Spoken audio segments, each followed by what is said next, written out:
नमस्ते, मी Snehal गरपणकर. SP9 मराठीमध्ये आपलं पुन्हा एकदा स्वागत. तर पाहुयात आजची विशेष बातमी. ईश्वरपूर येथे सेवाशक्ती ST कर्मचारी संघटना यांच्या नव्या शाखेचे उद्घाटन उत्साहपूर्ण वातावरणात पार पडले. या शाखेचे उद्घाटन मान्यवरांच्या उपस्थितीत करण्यात आले. यावेळी ST कर्मचाऱ्यांच्या विविध प्रलंबित प्रश्नांवर सविस्तर चर्चा करण्यात आली. तर पाहुयात आजची सविस्तर बातमी. कार्यक्रमात बोलताना ST कर्मचाऱ्यांच्या हक्कांसाठी आणि त्यांच्या समस्या सोडवण्यासाठी सातत्याने प्रयत्न करण्याचे आश्वासन देण्यात आले. यापूर्वीही आमदार सदाभाऊ खोत आणि आमदार गोपीचंद पडळकर यांनी ST कर्मचाऱ्यांच्या प्रश्नांसाठी सातत्याने लढा दिला असून त्यांच्या मार्गदर्शनाखाली पुढील काळातही कर्मचाऱ्यांच्या समस्यांवर सक्रियपणे काम केले जाईल असे सांगण्यात आले.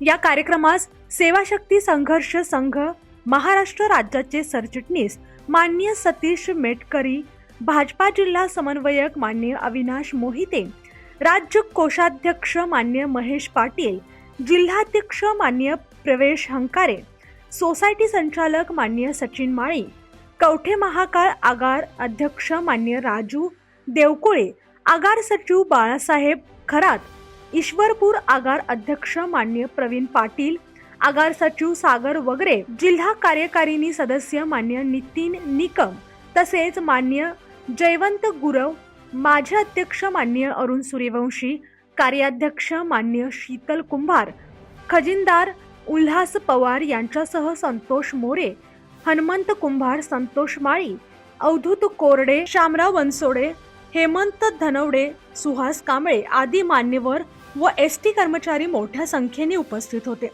यावेळी उपस्थितांनी संघटनेच्या माध्यमातून ST कर्मचाऱ्यांचे प्रश्न प्रभावीपणे मांडून त्यांचे निराकरण करण्यासाठी एकजुटीने काम करण्याचा निर्धार व्यक्त केला. आणि अशाच बातम्यांसाठी पाहत रहा SP9 Marathi. Your time your news. धन्यवाद.